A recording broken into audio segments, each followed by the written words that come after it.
Donc, la première des conditions, lorsqu'on a un esclave, c'est qu'on ne le surcharge pas. Donc nous, les musulmans, si on possède des esclaves, on ne fait pas comme ce qu'il s'est passé en Amérique, la captivité de nos frères africains et tout ce qui s'est passé. On leur met des chaînes aux pieds, euh, on les envoie dans des champs de coton.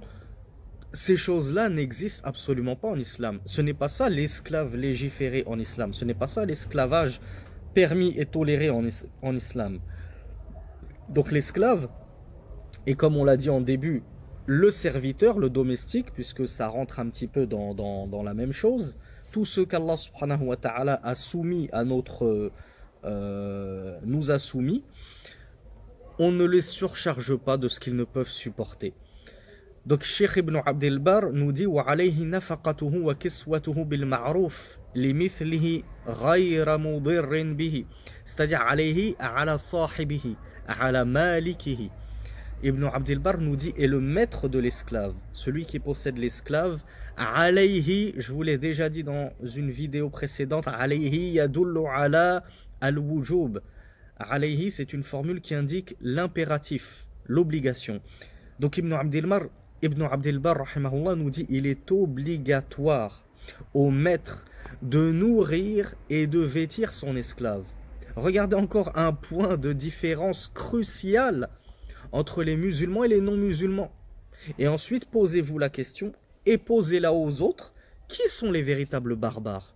Est-ce que ce sont les musulmans les barbares ou ce sont plutôt les non-musulmans qui, il y a encore jusqu'à 100 ans, avaient des esclaves, hein? Il y a encore jusqu'à même pas 100 ans, en Amérique, il y avait des esclaves noirs, il y avait des esclaves africains, haïtiens, etc. qu'on mettait dans des chauds de conto, qui avaient tout juste un slip pour se couvrir, et qui mouraient de faim. Regardez ce que nous dit notre religion à nous. Que le maître nourrisse et vêtisse son esclave bil ma'rouf en plus. C'est pas juste tu le nourris à peine et tu le vêtis à peine. Non, il a dit tu le nourris convenablement. Ton esclave ne doit pas mourir de faim. Il ne doit pas être à moitié nu. Tu dois le nourrir de sorte qu'il ait suffisamment de vêtements pour cacher sa aura. Wala yudayiqu alayhi. Et que son maître ne le contraigne pas, ne lui cause nulle gêne dans ses tâches. Le maître de l'esclave doit être souple. Donc encore, troisième point de divergence abyssale entre les musulmans et les non-musulmans, comparé avec l'image de l'esclavage contemporain occidental, avec le maître qui fouette son esclave, qui fouette ses serviteurs, tranquillement, pour un oui ou pour un non, et nous, où on nous dit vous n'avez même pas le droit de lui serrer les vis. Il faut être souple avec lui. Vous lui demandez de faire une tâche, allez-y mollo avec lui. La tudayiqu alayhi. Ne soyez pas dur et coercif envers lui. وإن كانت له خاصة من مطعمه فليناله منها بما يرد شهوته. Encore une fois, le comportement exceptionnel du musulman. Regardez la dignité de cette religion qu'est l'islam. Regardez sa perfection.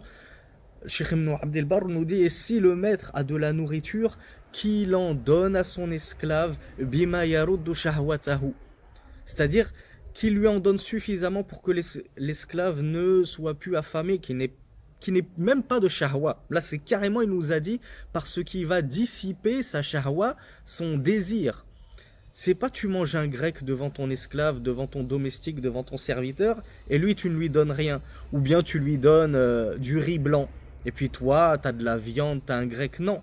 Si ton esclave a une shahwa parce qu'il te voit manger un plat qui a l'air raffiné, et dont il aimerait lui-même se délecter comme toi, tu dois partager ton repas avec lui, tu dois lui en donner. Regardez un petit peu. Et comparer avec l'esclavage, subhanallah, comparer avec l'esclavage moderne. Donc, lorsqu'on prétend, et je l'ai déjà expliqué, donc je ne vais pas m'étaler là-dessus, que l'islam n'a pas aboli l'esclavage. Premièrement, dans les autres religions monothéistes non plus, l'esclavage n'a pas été aboli, on l'a déjà expliqué.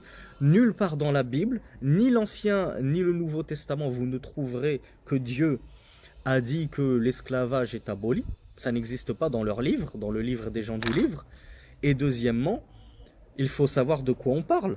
Est-ce qu'on parle de l'esclavage comme vous l'imaginez, vous l'avez vu dans vos films de koufars, de mécréants, où on fouette les esclaves, où on ne leur donne pas à manger, où ils se baladent en slip dans les champs de coton, ou bien on parle d'un esclavage islamique avec des conditions, avec une conduite, avec des mœurs, mais imminentes, à tel point que les musulmans traitent mieux leurs esclaves, à l'époque où on avait des esclaves, les musulmans traitaient mieux leurs esclaves que les koufars ne traitaient leurs femmes et leurs propres enfants. Donc, s'il vous plaît, n'affublez pas les musulmans de sobriquets tels que barbares ou esclavagistes, alors que vous êtes les pires. Vous êtes les pires de toute la création. Ensuite, l'imam Ibn Abd al-Barr nous dit وَلَا يَسْتَخْدِمُهُ لَيْلًا إِلَّا عِنْدَ الضَّرُورَةِ وَالْحَاجَةِ إِلَّا مِنَ الْيَسِيرِ. Encore une fois, regardez un petit peu. L'imam Ibn Abd al-Barr nous dit et qu'il ne le fasse pas travailler, qu'il ne l'emploie pas de nuit, que le maître n'emploie pas de nuit son esclave, sauf en cas de vraiment nécessité. Par exemple, tu as un domestique, tu as un serviteur, tu lui demandes d'aller t'acheter une baguette à 20 heures. C'est pas grave. Pourquoi? Parce que l'imam Ibn Abd al-Barr nous a dit illa inda ad-darura wal haja wa illa inda al-yasir ou illa min al-yasir. Donc pour ce qui est rapide, ce qui ne va pas trop le nuire, tu peux l'employer rapidement et pour quelque chose qui est vraiment important, de nuit, lorsqu'il y a un besoin, mais sans besoin, sans nécessité et pour quelque chose qui va requérir de sa part un lourd travail, un lourd labeur, ça c'est interdit. Tu n'as pas le droit. Laisse-le se reposer, subhanallah, car ton esclave, ton domestique, ton serviteur, toute la journée il travaille pour toi. Toute la journée il bosse. Donc si en plus tu le fais travailler de nuit, quand est-ce qu'il va se reposer? Il a tout autant besoin de sommeil et de repos que toi. Donc regardez à quel point nous les musulmans, nous respectons ce que nous avons à notre service et sous notre tutelle. وَالْأَمَةُ كَالْعَبْدِ فِي كُلِّ مَا ذَكَرْنَا. Et al-ama, c'est la femme esclave. Al-abd, c'est l'esclave masculin. Al-ama, c'est l'esclave féminin. Donc l'imam Ibn Abd al-Barr, rahimahullah, nous dit que la femme esclave, l'esclave féminine, est telle que l'esclave homme dans tout ce que l'on vient d'évoquer. Donc une esclave femme, pareil, on ne la surcharge pas, on ne lui demande pas de faire des repas pour 50 personnes à minuit, parce que tu as eu des invités surprises. Elle a besoin de se reposer, elle a besoin de sommeil, elle a besoin de reprendre des forces pour toutes ces besognes le lendemain, etc. etc. وَلَا يُكَلِّفُ الْعَبْدَ غَيْرَ ذِي الصُّنْعَ الْكَسْبِ فَيَسْرِقْ وَلَا الْأَمَةِ فَتَفْجُرْ. Et enfin, l'imam Ibn Abd al-Barr conclut en disant que le maître n'impose pas à son esclave de travailler, c'est-à-dire de travailler en dehors des services que l'esclave doit rendre à son maître. Il doit aller lui chercher quelque chose, il doit aller lui chercher de l'eau, il doit s'occuper de la maison, des choses comme ça. Mais lui dit que le maître n'impose pas à l'esclave d'aller travailler pour gagner de l'argent. Et le maître, lui, il se la coule douce. Vous voyez, comparé encore une fois avec l'esclavage moderne, où les maîtres dans les champs de coton, ils étaient juste là pour compter les billets. Et c'était les esclaves qui ramassaient le coton, etc., qui s'occupaient d'autres besognes.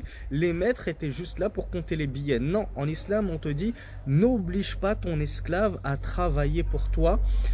Et quelle est la hikmah, quelle est la sagesse de tout cela? Ben, l'imam Ibn Abd al-Barr, rahimahullah, nous dit, car il serait amené à voler.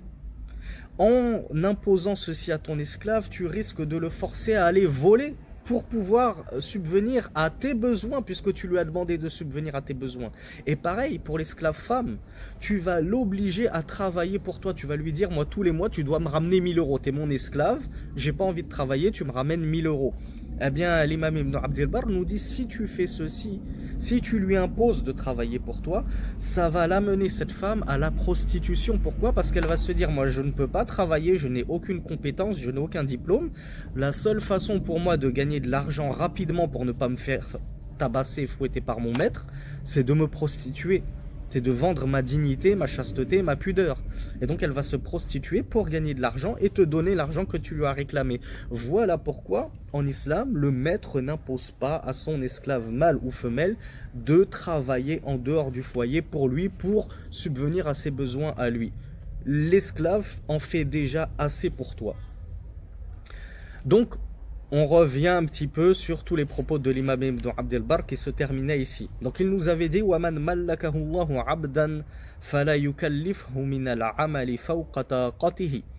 Donc celui à qui Allah subhanahu wa ta'ala fait don d'un esclave, qu'il ne le surcharge pas d'un labeur qui outrepasse ses capacités et ses possibilités physiques.